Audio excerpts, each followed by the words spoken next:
Assalamualaikum semua. Perkenalkan, saya mamanya Muhammad Harun Alpats. Biasa dipanggil apa di sekolah, nak? Pajar. Pajar itu kelas rombel A.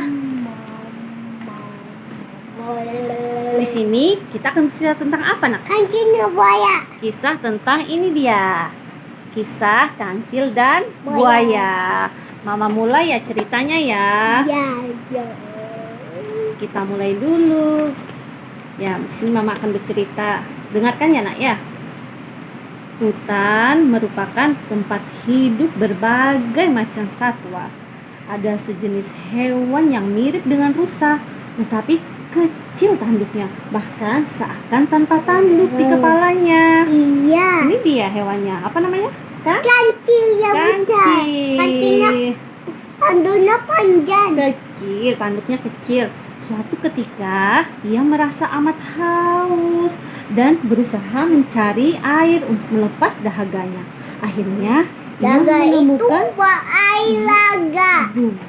ia menemukan sebuah sungai yang airnya cukup jernih. Kancil segera menghirup segarnya air sungai untuk mengobati rasa hausnya. Baru beberapa teguk ia minum, tiba-tiba dari dalam air muncul seekor buaya yang sangat besar. Ada apa ini, Pajar? Buaya ya Muncul bunda. buaya ya? Waktu minum langsung kaget ya, ada buaya ya? Ya papai itu menang. Buayanya besar ya? Kancil kaget dan secara spontan ia berusaha menghindar dari terkaman buaya yang besar itu. Benar. Namun Warna putih. gerakan kancilnya kalah cepat dengan sambaran buaya yang Warna mengarah ke putih. kakinya. Kasihan kancil, kakinya kena tangkap ya? Iya. Banyak putih. Ih? Bukannya putih. Iya ya. Nah, cengkraman buaya mengendur, bahkan dia cenderung melepaskan si kancil ketika diberitahu ada santapan lezat yang jauh lebih besar daripada dirinya yang kurus dan kecil. Kancil menambahkan bahwa santapan itu teramat besar dan mampu mengenyangkan seluruh buaya yang ada di sungai ini. Setelah kesungguhan kancil, sang buaya menjadi percaya. Kancil membawa buaya menuju suatu tempat yang telah dia ceritakan. Dari kejauhan benar saja buaya melihat seekor mangsa yang super besar dan teramat gemuknya. Iya. Buaya segera memanggil kawan-kawannya untuk secepatnya menyergap mangsa yang menggiurkan itu. Kancil segera menyelinap dan berusaha menjauh dari kawanan buaya yang telah kelaparan. Kawanan buaya itu menyerang secara bersama-sama, namun mereka salah perhitungan. Mangsanya adalah binatang yang besar, yang kuat, dan tenaganya besar.